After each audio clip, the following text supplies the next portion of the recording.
Viewers break ਤੋਂ ਬਾਅਦ ਤੁਹਾਡਾ ਸਵਾਗਤ ਕਰਦੇ ਹਾਂ ਡਾਕਟਰ ਸਾਹਿਬ। ਅਸੀਂ ਸਾਡੀ ਨੈਕਸਟ ਈਮੇਲ ਵੱਲ ਚੱਲਦੇ ਹਾਂ। ਹਾਂਜੀ, ਸਾਡੀ ਨੈਕਸਟ ਈਮੇਲ ਲੰਡਨ UK ਤੋਂ ਭੈਣ ਹਰਜੀਤ ਕੌਰ ਬੈਂਸ ਜੀ ਦੀ ਹੈ। ਇਹਨਾਂ ਨੂੰ ਪ੍ਰੋਗਰਾਮ ਸੱਚੋ ਸੱਚ ਇੱਕ ਨਸ਼ੇ ਵਾਂਗ ਲੱਗਦਾ ਹੈ ਜਿਸ ਤੋਂ ਬਿਨਾਂ ਰਿਹਾ ਨਹੀਂ ਜਾ ਸਕਦਾ। ਇਹਨਾਂ ਦਾ ਕਹਿਣਾ ਹੈ ਕਿ ਪਿਛਲੇ ਕੁਝ ਸਮੇਂ ਤੋਂ ਲੱਗਦਾ ਹੈ ਕਿ ਪ੍ਰੋਗਰਾਮ ਦਾ ਸਮਾਂ ਜਿਵੇਂ ਘੰਟੇ ਤੋਂ ਘਟ ਗਿਆ ਹੋਵੇ। ਇਹਨਾਂ ਦੀ ਰੁਚੀ ਸਿੱਖ ਧਾਰਮਿਕ ਮੁੱਦਿਆਂ ਵੱਲ ਜ਼ਿਆਦਾ ਹੈ। ਇਹਨਾਂ ਨੂੰ ਅੱਜ ਦਾ ਵਿਚਾਰ ਫੀਚਰ ਬਹੁਤ ਚੰਗਾ ਲੱਗਦਾ ਹੈ। ਇਹਨਾਂ ਦਾ ਸਵਾਲ ਹੈ ਕਿ ਇੱਕ ਪਾਸੇ ਕੀਰਤਨ ਦਰਬਾਰਾਂ ਦੀ ਝੜੀ ਲੱਗੀ ਹੁੰਦੀ ਹੈ, ਉੱਥੇ ਵਿਚਾਰ ਲਈ ਕੋਈ ਮੌਕਾ ਨਹੀਂ ਹੁੰਦਾ। ਜਿੱਥੇ ਕਥਾ ਜਾਂ ਲੈਕਚਰ ਹੁੰਦੇ ਹਨ ਉੱਥੇ ਹਰ ਗੱਲ 'ਤੇ ਹੀ ਕਿੰਤੂ ਪਰੰਤੂ ਖੜਾ ਕਰਕੇ ਵਿਸ਼ਵਾਸ ਦੀਆਂ ਧੱਜੀਆਂ ਉਡਾਈਆਂ ਜਾਂਦੀਆਂ ਹਨ। ਚੁੰਚ ਗਿਆਨ ਜ਼ਿਆਦਾ ਹੈ ਤੇ ਬੇਬਾਕ ਗਿਆਨ ਘੱਟ। ਨੌਜਵਾਨ ਪੀੜ੍ਹੀ ਚੁੰਚ ਗਿਆਨ ਜ਼ਿਆਦਾ ਹੈ ਤੇ ਵਿਵੇਕ ਗਿਆਨ ਘੱਟ ਹੈ। ਨੌਜਵਾਨ ਪੀੜ੍ਹੀ ਜਾਂ ਤਾਂ ਧਾਰਮਿਕ ਕੱਟੜਤਾ ਹੇਠ ਦੱਬੀ ਹੋਈ ਹੈ ਜਾਂ ਬਿਲਕੁਲ ਹੀ ਬਾਗੀ ਹੈ। ਇਹਦਾ ਬੈਲੈਂਸ ਕਿਵੇਂ ਬਣਾਇਆ ਜਾ ਸਕਦਾ ਹੈ? ਹਾਂਜੀ ਡਾਕਟਰ ਸਾਹਿਬ। ਭੈਣ ਜੀ ਹਰਜੀਤ ਕੌਰ ਬੈਂਸ ਜੀ ਦਾ ਬਹੁਤ ਬਹੁਤ ਧੰਨਵਾਦ। ਉਹਨਾਂ ਨੇ ਲੰਡਨ UK ਤੋਂ ਲਿਖਿਆ। ਉਹਨਾਂ ਦੀ ਗੱਲ ਠੀਕ ਹੈ। ਸਾਡਾ ਪ੍ਰੋਗਰਾਮ ਹੁਣ 55 ਮਿੰਟ ਦਾ ਰਹਿ ਗਿਆ ਜੀ, ਕਿਉਂਕਿ ਹੈਡਲਾਈਨ ਨਿਊਜ਼ ਜਿਹੜਾ ਹੈ ਪਹਿਲੇ ਆਲਮੋਸਟ 4-5 ਮਿੰਟ ਹੈਡਲਾਈਨ ਨਿਊਜ਼ ਚਲੇ ਜਾਂਦੇ ਨੇ। ਹਾਂਜੀ, ਔਰ ਇਹ ਸਾਡਾ ਇੱਕ ਐਡਿਡ ਫੀਚਰ ਹੈ ਜਿਹਨੂੰ ਦਰਸ਼ਕਾਂ ਨੇ ਪਸੰਦ ਵੀ ਕੀਤਾ ਹੈ ਔਰ ਇਹ ਜ਼ਰੂਰੀ ਵੀ ਹੁੰਦਾ ਹੈ। ਸੋ ਬਾਕੀ ਜਿਹੜਾ ਉਹਨਾਂ ਨੇ ਅੱਜ ਦਾ ਵਿਚਾਰ ਉਹਨਾਂ ਨੂੰ ਚੰਗਾ ਲੱਗਦਾ ਹੈ। ਧਾਰਮਿਕ ਰੁਚੀਆਂ ਨੇ। ਸਾਨੂੰ ਖੁਸ਼ੀ ਹੈ ਕਿ ਸਾਡੇ ਹਰ ਸੈਗਮੈਂਟ ਨੂੰ ਪਿਆਰ ਕਰਨ ਵਾਲੇ ਜਿਹੜੇ ਨੇ ਉਹ ਬਹੁਤ ਸਾਰੇ ਦਰਸ਼ਕ ਔਰ ਸਰੋਤੇ ਨੇ। ਕਿਸੇ ਨੂੰ ਕੁਝ ਖਾਸ ਚੰਗਾ ਲੱਗਦਾ, ਪਰ ਕੁੱਲ ਮਿਲਾ ਕੇ ਸਾਡਾ ਇਹੀ ਜਿਹੜਾ ਯਤਨ ਹੈ ਕਿ ਹਰ ਪੱਖ ਨੂੰ ਟੱਚ ਕੀਤਾ ਜਾਏ। ਅਸੀਂ ਵੀ ਜਿਹੜਾ ਸਭ ਤੋਂ ਜ਼ਿਆਦਾ ਇੰਜੋਏ ਕਰਦੇ ਹਾਂ ਇਸ ਅਖੀਰਲੇ ਸਪਿਰਿਚੁਅਲ ਸੈਗਮੈਂਟ ਨੂੰ ਕਰਦੇ ਹਾਂ, ਤਾਂ ਕਿ ਜਿੰਨੀ ਮਰਜ਼ੀ ਭੜਕਾਟ ਵਾਲੀਆਂ ਟਿੱਪਣੀਆਂ ਹੋਣ ਜਾਣ ਤੋਂ ਪਹਿਲਾਂ ਅਸੀਂ ਬਿਲਕੁਲ ਅਧਿਆਤਮ ਦੇ ਰੰਗ 'ਚ ਰੰਗ ਕੇ ਇਸ ਕੁਰਸੀ ਤੋਂ ਉੱਠੀਏ। ਇਹ ਸਾਨੂੰ ਵੀ ਸਕੂਨ ਦਿੰਦਾ।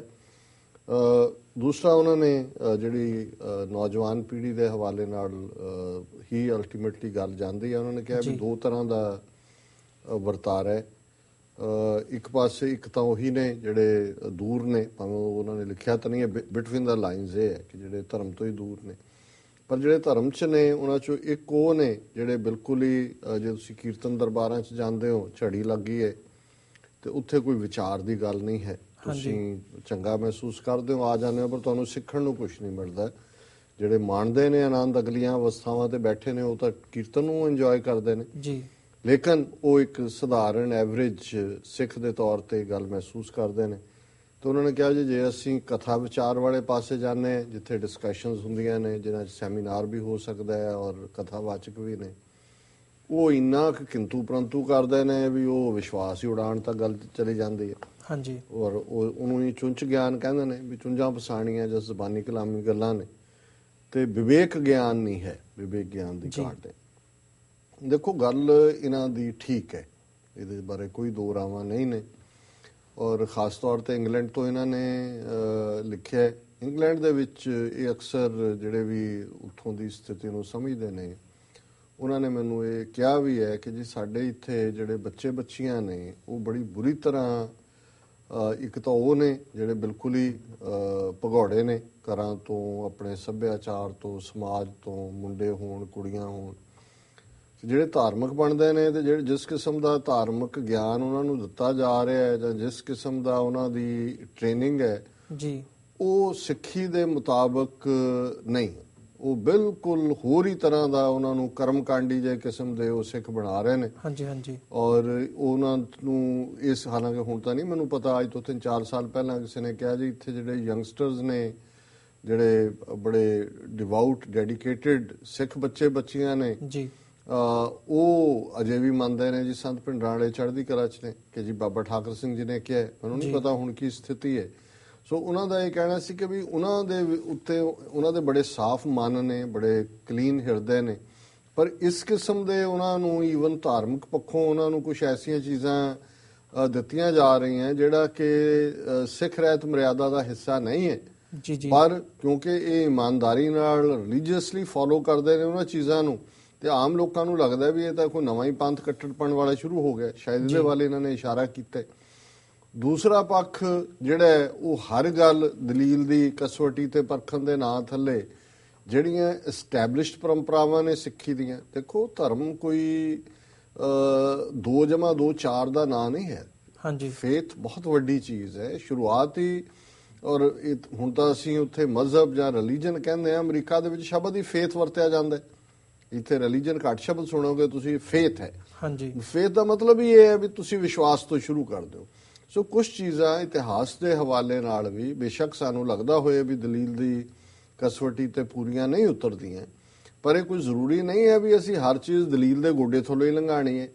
ਕਈ ਥਾਵਾਂ ਤੇ ਤੁਹਾਡੀ ਪਰੰਪਰਾ ਹੈ, ਕਈ ਥਾਂ ਤੇ ਤੁਹਾਡਾ ਵਿਸ਼ਵਾਸ ਹੈ। ਸੋ ਮੰਨ ਲਓ ਤੁਸੀਂ ਉਹਦੇ ਤੇ ਨਹੀਂ ਵੀ ਵਿਸ਼ਵਾਸ ਕਰਨਾ ਚਾਹੁੰਦੇ, ਪਰ ਤੁਹਾਨੂੰ ਇਹ ਵੀ ਹੱਕ ਹਾਸਲ ਨਹੀਂ ਹੈ ਵੀ ਤੁਸੀਂ ਖਾਮਖਾ ਦੂਸਰਿਆਂ ਦੇ ਜਜ਼ਬਾਤਾਂ ਨੂੰ ਜਿਹੜਾ ਹਰਟ ਕਰੋ ਜਾਂ ਉਹਨਾਂ ਦੇ ਖਿਲਾਫ ਗੱਲਾਂ ਕਰੋ ਜੀ। ਸੋ ਇਸ ਬਾਰੇ ਮੈਂ ਸਮਝਦਾ ਵੀ ਜਿਹੜੇ ਹੁਣ ਜਿਵੇਂ ਇੱਕ YouTube ਤੇ ਵੀ ਪਿੱਛੇ ਅਸੀਂ ਗੱਲ ਕੀਤੀ ਸੀ, ਕੁਝ ਜਿਹੜੇ ਅੱਜ ਕੱਲ ਨਵੇਂ ਸਿੱਖੀ ਦੇ ਮਿਸ਼ਨਰੀ ਪ੍ਰਚਾਰਕ ਜਾਂ ਦੂਜੇ ਰੋਡ ਸਾਈਡ ਤੇ ਜਾ ਕੇ ਰੋਕ ਕੇ ਕਿਸੇ ਨੂੰ ਪੁੱਛਣਾ ਇਹ ਧਰਮ ਹੈ, ਉਹ ਇੰਨਾ ਕੁ ਸਮਝਣ ਲੱਗ ਜਾਂਦੇ ਨੇ ਵੀ ਸਾਨੂੰ ਸਭ ਕੁਝ ਹੀ ਪਤਾ ਹੈ। ਉਹਨਾਂ ਚੋਂ ਇੱਕ ਵੀਰ ਜਿਹੜਾ ਉਹ ਖਾਲਿਸਤਾਨ ਨੂੰ ਹੀ ਨਗੇਟ ਕਰ ਰਿਹਾ ਐਵੇਂ ਉਰਲੀਆਂ ਪਰਲੀਆਂ ਦਲੀਲਾਂ ਦੇ ਕੇ ਕਿ ਜੀ ਸਾਰੀ ਸ੍ਰਿਸ਼ਟੀ ਦਾ ਰਾਜ ਲੈਣਾ ਹੈ ਔਰ ਉੱਥੇ ਨਿਊਕਲੀਅਰ ਬਣ ਗਿਆ, ਇੰਡੀਆ ਨਿਊਕਲੀਅਰ ਹੈ, ਪਾਕਿਸਤਾਨ। ਉਹ ਉਹਨਾਂ ਨੂੰ ਫਿਰ ਇਹ ਵੀ ਨਹੀਂ ਪਤਾ ਲੱਗਦਾ ਵੀ ਉਹਨਾਂ ਦਾ ਫੀਲਡ ਕੀ ਹੈ। ਸੋ ਅਸੀਂ ਸਮਝਦੇ ਹਾਂ ਵੀ ਉਹਦੇ 'ਚ ਬੈਸਟ ਤਾਂ ਇਹੀ ਹੈ ਵੀ ਅਸੀਂ ਜਿਹਨੂੰ ਕਹਿੰਦੇ ਨੇ ਵੀ ਅੱਖਾਂ ਖੁੱਲੀਆਂ ਕੰਨ ਖੁੱਲੇ ਔਰ ਫੇਥ ਦੇ ਨਾਲ ਸਿੱਖ। ਔਰ ਦੇਖੋ ਜਦੋਂ ਅਸੀਂ ਇਹ ਕਹਿੰਦੇ ਹਾਂ ਵੀ ਗੁਰੂ ਸਾਹਿਬ ਨੇ ਗੁਰਬਾਣੀ ਪੰਜਾਬੀ ਲਿਪੀ ਦੇ ਵਿੱਚ ਆਮ ਜ਼ਬਾਨ ਦੇ ਵਿੱਚ ਲਿਖੀ, ਇਹਦਾ ਮਤਲਬ ਇਹ ਨਹੀਂ ਇਹੀ ਸੀ ਕਿ ਵੀ ਆਪ ਪੜ੍ਹੇਗਾ ਜਿਹੜਾ ਵੀ ਜਗਿਆਸੂ ਹੈ, ਸਿੱਖ ਹੈ, ਕਿ ਵੀ ਅਸੀਂ ਕੋਈ ਮੰਤਰ ਸੰਸਕ੍ਰਿਤ ਦੇ ਵਿੱਚ ਸੀ, ਉਹ ਪੰਡਤ ਪੜ੍ਹਦੇ ਸੀ, ਉਹਨੂੰ ਸੁਣਨ ਲਈ ਪੜ੍ਹਾਉਣ ਲਈ ਪੰਡਤਾਂ ਕੋਲ ਜਾਣਾ ਪੈਂਦਾ ਸੀ। ਗੁਰੂ ਨੇ ਤਾਂ ਜਾਨ ਛੁਡਾਈ ਸਾਡੀ ਕਿ ਭਾਈ ਤੁਸੀਂ ਆਪਣੇ 'ਚ ਪੜ੍ਹੋ। ਹੁਣ ਅਸੀਂ ਸਮਝਦੇ ਹਾਂ ਵੀ ਇਹ ਚੰਗਾ ਹੈ, ਕੀਰਤਨ ਹੋਏ, ਕਥਾ ਹੋਏ, ਸੰਗਤ ਜ਼ਰੂਰੀ ਹੈ। ਇਹ ਤੁਹਾਡੇ ਫੇਥ ਨੂੰ ਮਜ਼ਬੂਤ ਕਰਦੀ ਹੈ, ਤੁਹਾਡੇ ਅੰਦਰ ਇੱਕ ਸੋਸ਼ਲ ਫੀਲਿੰਗਸ ਵੀ ਹੁੰਦੀਆਂ, ਤੁਸੀਂ ਸਾਰਿਆਂ ਨਾਲ ਰਲ ਕੇ ਕੋਈ ਕੰਮ ਕਰਦੇ ਹੋ।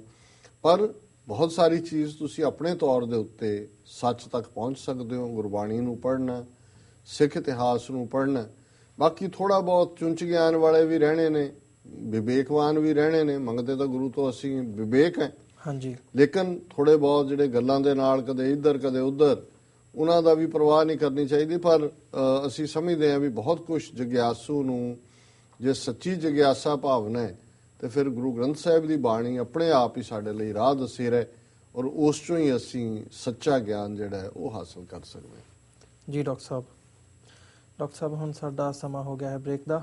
ਵਿਊਅਰਸ ਤੁਸੀਂ ਸਾਡੇ ਨਾਲ ਇਸੇ ਤਰ੍ਹਾਂ ਬਣੇ ਰਹੋ। ਅਸੀਂ ਮਿਲਦੇ ਹਾਂ ਇੱਕ ਛੋਟੇ ਜਿਹੇ ਬ੍ਰੇਕ ਤੋਂ ਬਾਅਦ।